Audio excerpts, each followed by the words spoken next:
Reboot. Reboot. Reboot. What's going on, guys? Mir here, welcoming you all back to another episode of our Carpe Diem Reboot. Today we're going to continue where we left off, part of the way through a day at a university. Haven't seen that episode? Go check it out. Does this work? Oh, it does! Controllers work. Okay. If you don't remember, from the previous episode, we basically started talking about the Illuminati. So where should I start? Okay. There's this member of the group named Lily. Lily as in the leader of the group, right? Is that loud to y'all at all? And you know all these. She was so careful about being discreet that I didn't think anyone would ever find out about her. Well, anyway, Lily and I used to see each other, and Huh? You had a girlfriend? I'm kind of offended by that reaction, but yes. That was a long ago, though. Lily had an older brother named Adam, who was an unofficial member of the Cognoscenti. He was an extremely intelligent person and an incredibly competent leader. He easily gained the respect of anyone he came across almost immediately. He even stood as the leader of the Cognoscenti previously. Strange. I've never heard of him before. I doubt anyone outside the group has. I'm going to up the volume.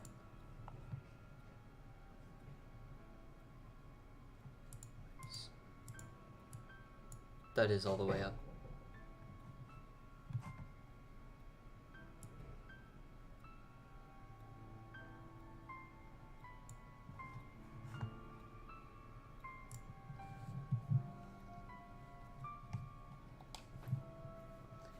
You've probably heard of him from some other group, but we'll get to that in a second. Lily was never really the leader type. She was great at finding talented people. This, of course, made her so perfect for forming the Cognoscenti. In a sense, she was kind of like Adam's opposite.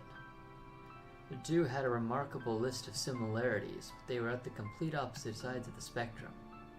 In case you didn't know yet, Adam and Lily came from a high-class family, related to some very influential people in history. Lily's objective of materializing the legend seemed pretty ambitious at first, but her brother started to take that to new extremes. Adam claimed that the current government systems in this world were outdated and faulty. He thought that the improper balance of power and constant need for money would ultimately lead to the end of the world. So he wanted to remodel it. He was kind of like a vigilante, willing to do anything it takes to revive his vision of mankind. Oh my god. That's like... yeah, okay. Sure. That's a lot of villains in everything. Confident in his own abilities, he devised a plan he called the New World Order. This is going downhill fast. The plan proposed a centralized organization responsible for overseeing all nations and all people. But instead of it being labeled as a government, it would be viewed as a group consisting of only the most educated people in the world, all working together to lead mankind down the right path. It was a little too good to be true, but we all knew he will use everything in his power to make it come true. As Lily continued to find more exceptional people, the group continued to expand and become more powerful. Eventually, Adam began to take advantage of this power to start up the New World Order. Wait. That would mean he would be publicizing the Cognoscenti, right? That's why Lily was opposed to it. She didn't want him using the name of the group for his own reasons. Adam wound up leaving the group to form his own because of this. Several of the members wound up following him, and they formed a group called the Perfectibilists. The Perfectibilists. I know about them. I butchered that. You're really into this kind of stuff, aren't you?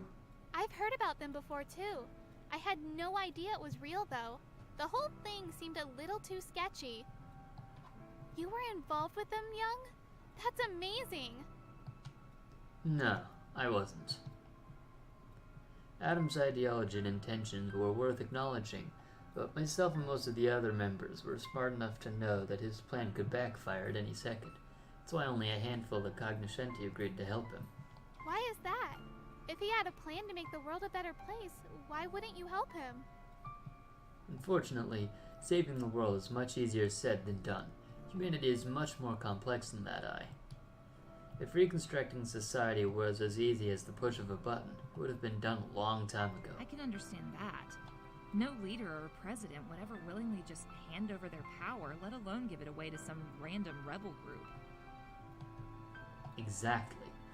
Which is why things with Adam created a harsh atmosphere within the cognoscenti, and that's ultimately what led to my falling out with the group. Think of it this way, though. If Adam was able to recruit a substantial amount of people instead of just a few from the cognoscenti, he might actually be able to make some sort of a difference. Grow any group large enough and it's bound to attract attention from the government. Isn't that what Adam wanted? It's exactly what he wanted, but once he amassed those numbers, he wasn't planning on a peaceful takeover. The guy was as much of a bloodthirst as he was a pacifist. He wanted his perfectibilists, I don't remember how they said that, to conduct a hostile takeover on the government itself, one nation at a time. To Adam, the idea of sacrificing a few to save many was a necessary evil, and he planned on taking it out on anyone that got in his way. And that's when Lily stepped in. We all knew that she was strongly opposed to the construction of the perfectibilists. So when she finally mustered the courage to confront Adam, he seemed to care more about this new cause than the concerns of his sister. She was now an enemy, and all enemies must be eliminated in order to save the world. So is that it? Did you all just part ways or whatever? I wish it was that simple. Lily was very determined to stop Adam, and she would have been murdered had I sat back and done nothing. I needed to get involved in order to save Lily. What wound up happening was a result of me being inexperienced and overzealous. So, wait, what? I killed him. Oh my god.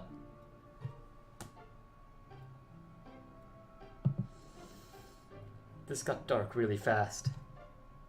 And you just have this happy music in the background. That's my reaction. That is my reaction. Silence. Neither I nor Yume could say anything. He just stared at me, eyes wide, jaws open. I had no other choice. It was already chaotic within the group. Since the government would be on his tail as soon as he gained a few more members, someone needed to do something. It was putting everyone who ever associated with him at risk. Hell, it's nearly impossible to even come into contact with him at this point. He kept himself holed away for weeks at a time. The only reason I was able to see him in person was because he spent so damn long trying to recruit me. Eventually, I feigned interest and said I would join him, invited me to where he was hiding, and I let out an exasperated sigh. My mind went blank. The only thing I could even almost think about was saving Lily. Something in my brain just went off, and it seemed like this was the only plausible thing to do at the time. Lily was devastated, I think. Never had the courage to go back and talk to her. I gathered the few positions I'd been holding on to and just left.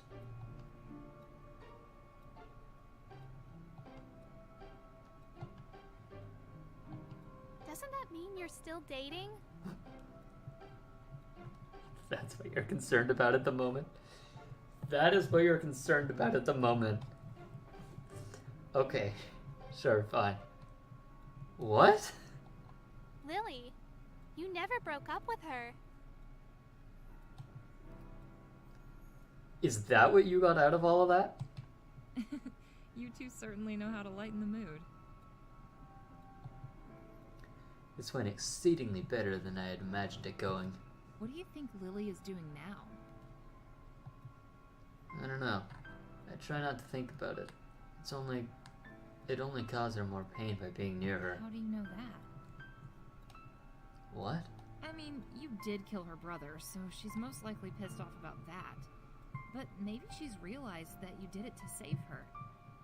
I'm not saying that she's totally forgiven you or whatever, but maybe she's less pissed off? What I'm trying to say here is that not talking to her about it isn't going to make anything better. Maybe she's right. Maybe I wasn't staying away from Lily to ease her pain. Maybe the reason I've stayed away for so long is that I've been too scared to confront her myself. It isn't easy to walk up to a girl you're in love with and say, "I killed your brother. Sorry." Thanks, Yume. I think I needed that. Maybe I will try to reach out to her sometime. Don't mention it. This also means... Oh no. You're still a member of the Kanyashinti. Again, that's what you care about at the moment. Why are you both like this? I'm trying to tell a serious story here. That's my exact point. I'm also kind of surprised that you've never told I that story before. Not good, Young, not good. You shouldn't be keeping secrets from your girlfriend. Huh? We're not like that at all. Really?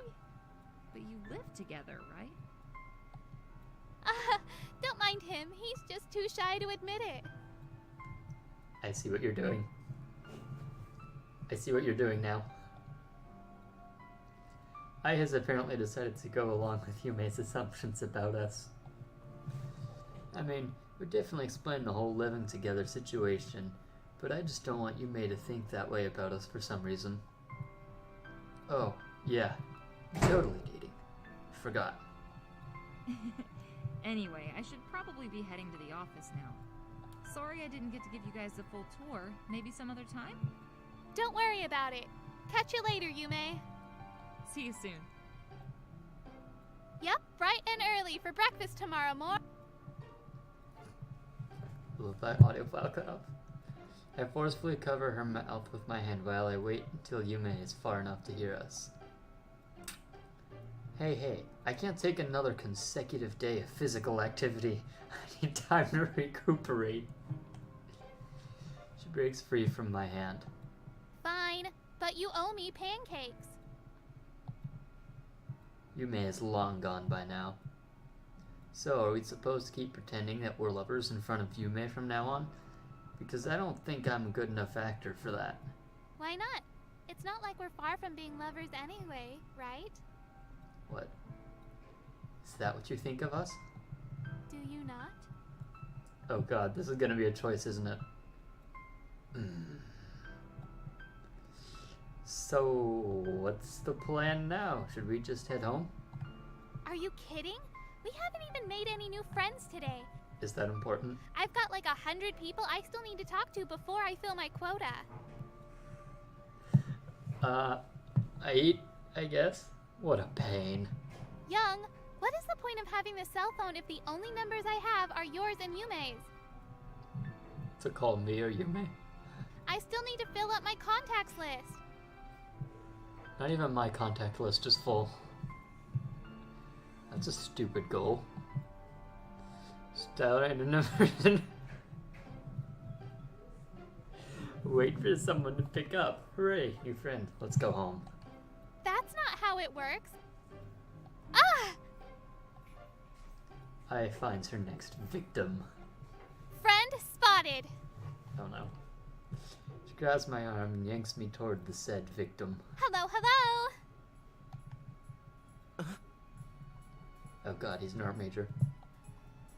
See? You scared him. What? Of course I didn't. You're not a scaredy cat, right? Oof. My name is I. Hi? What's your name? Ugo Kasu. I turns to me and whispers. Why is he whispering? You aren't exactly making the greatest first impression right now. Do you think that could be it? Oh, maybe he just doesn't like you. Let's go home now. No way. This quest is still active in my log. I'm about to level up, young. Okay. So, Ugo Caso, was it? That was a horrible butcher. He nods. That's a nice name. What are you doing? He is painting, and you are bothering him. Shh. I didn't ask you. Same though. I'm sorry, Gokatsu.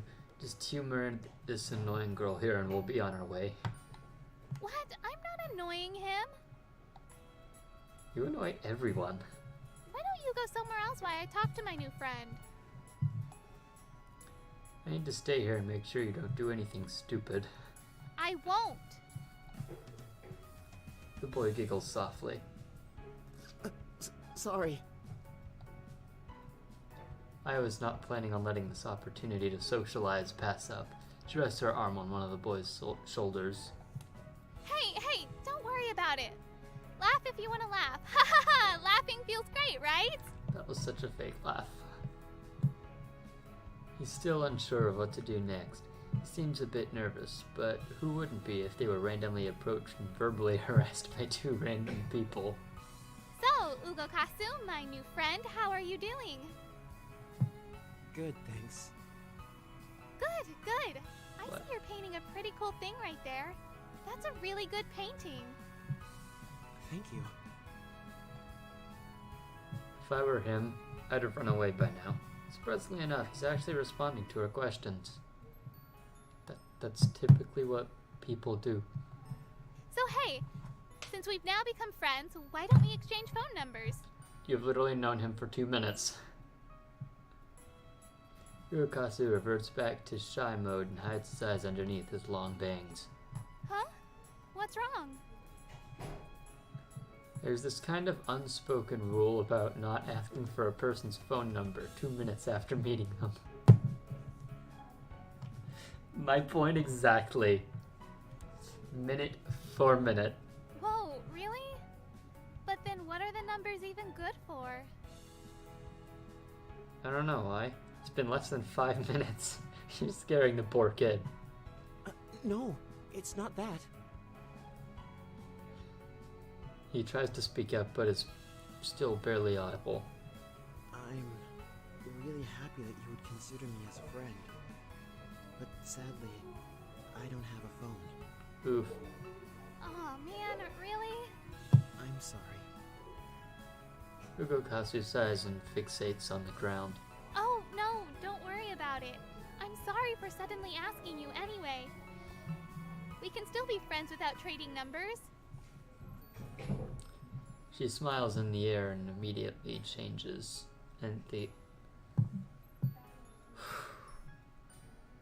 She smiles and the air around him immediately changes. This kid is surprisingly welcoming after all. What about an email address? Hey you, you're breaking another unspoken rule. I don't have a computer either. Sorry. Oof, life of an art major, right? Then how the heck are we supposed to be friends? You're more off the grid than I am, and I have to put my hand over Ai's mouth in order to keep her from giving away who she is. Sorry again. But I'm usually around the campus in case you guys are here often. You should be able to spot me pretty easily. Coolio. Good to know. Not having a phone or computer must be tough. Can't imagine not having at least one of those. I just never really found them necessary. That's all. I also don't really have all that many friends, so having something like that would be kind of a waste. Well, if you say so. Besides, I enjoy nature more than people anyway. Same, to be honest. Yes. Oh, yes. I nod with passion. Anything is enjoyable more than people. Finally, someone who speaks my language. Hey, speaking of which, you're super good at painting.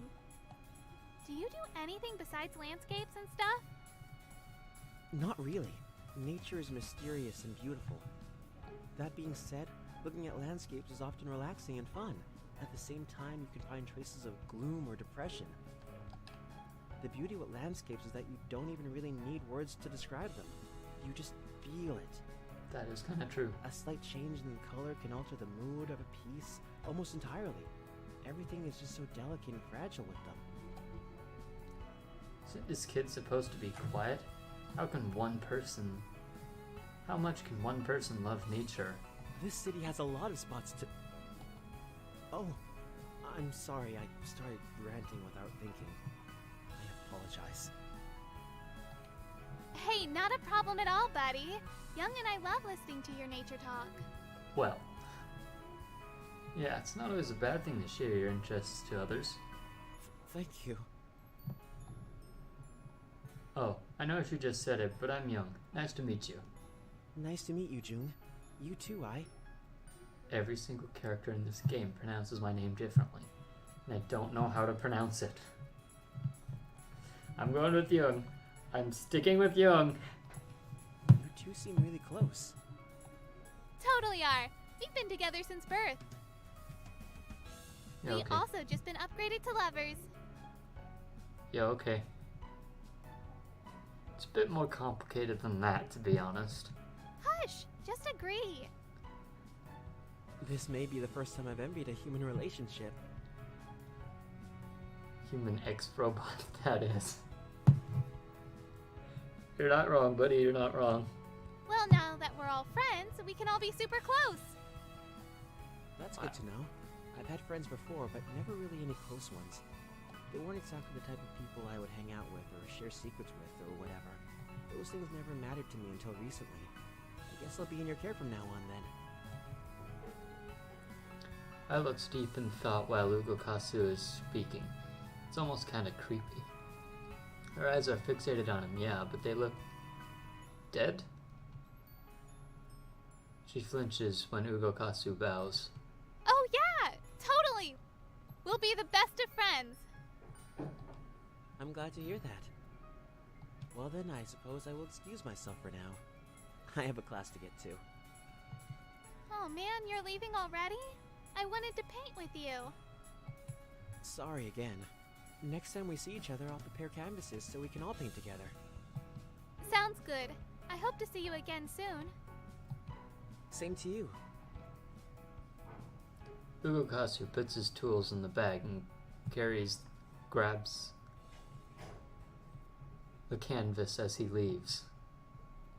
After waving goodbye, I sits down on a stone that has been converted onto a bench. She still seems deep in thought, and I don't really want to disturb her. Instead, I sit down beside her and wait for her to say or do something. Hey, Young, What's up? I really like Yume. Okay. You're just now realizing that you're a lesbian? Or have you known this for a while? I'm not a lesbian. I mean, I really like her as a person, and I really want to be friends with her. You've already established that, in case you weren't aware. I know, but I really want to be closer with her. So... a lesbian. Stop it. I'm thinking of telling her who I really am. What Oof. I really am. What? Why on earth did you do that?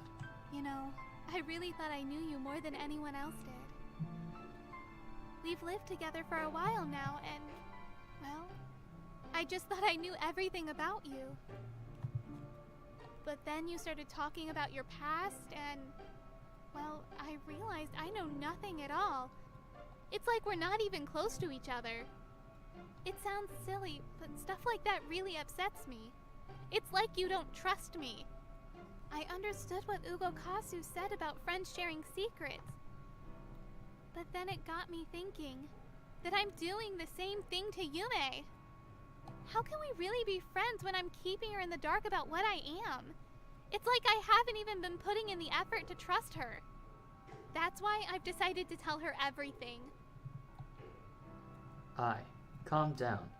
You can't just go around telling people you're a robot, even if it's Yume. You need to understand the weight of your existence.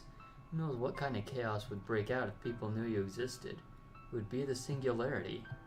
You could be stolen, researched, dissected, destroyed. You're a slave to science, and I don't want that to happen. Besides, this is my secret as well. You have to think about what this could do to me. Young. I know you understand the potential consequences. You, of all people, should be thinking about this logically. And you, of all people, should know that emotions can't be solved with just logic alone. Why is a computer nerd who created a super AI familiar with emotions? I want you to understand how I feel. I let out a sigh. Listen, how important do you think it is to share secrets with friends? If you ask me, I'd say it's not really important at all. Everyone has secrets. I'm sure even Ubakasu has some. The fact that no one out there is ever truly understanding who you are. Well, you. In my opinion, the most of aspect of having friends is how you treat them or spend time with them or whatever. You and Yume can be the best of friends without her ever knowing your secret. No, our secret. Sometimes, keeping things hidden is for the best. Even so, I want to tell her, Young. Please? Just her. Sounding as if she's broken, Ai reaches out and touches my arm. She's begging. I shouldn't have authority over her at all, should I? At this point, it feels like I'm being selfish. Who am I to tell someone what they can do and cannot do? I don't understand how Ai feels. I probably never will either. But if she really wants to tell Yume the truth, then fine. You have to promise that Yume will be the only person to ever know about this. I'm making an exception for her. Yes, I promise. No one else will ever know. Thank you, Young. I love you. Her face brightens up, and the tears subside. Even if I did say no, she would have just kept pestering me until I changed my mind. Still, I'm kinda glad she came to me about this first and didn't just blurt it out. Ai pulls out her phone. I guess she can't shake off the possibility that this could go horribly wrong, but I guess we can deal with that if and when it happens, come what may. I'm going to tell Yume that we'll wait for her here. I think I should also apologize to you, Ai. It's true that I never told you about my entire past and everything, but I don't want that to make you think any less of me as a friend. Honestly, you're closer to me than anyone else out there. I just didn't think my past was relevant anymore. I wasn't hiding it from you or anything. It's okay. I understand. But if you're really actually super sorry about it, you're going to have to tell me everything. And that's where we're going to leave off for today. If you enjoyed, do be sure to leave a like and a comment down below. If you want to see more of this, hit the subscribe button and turn on notifications. And I will see you guys next time. Done.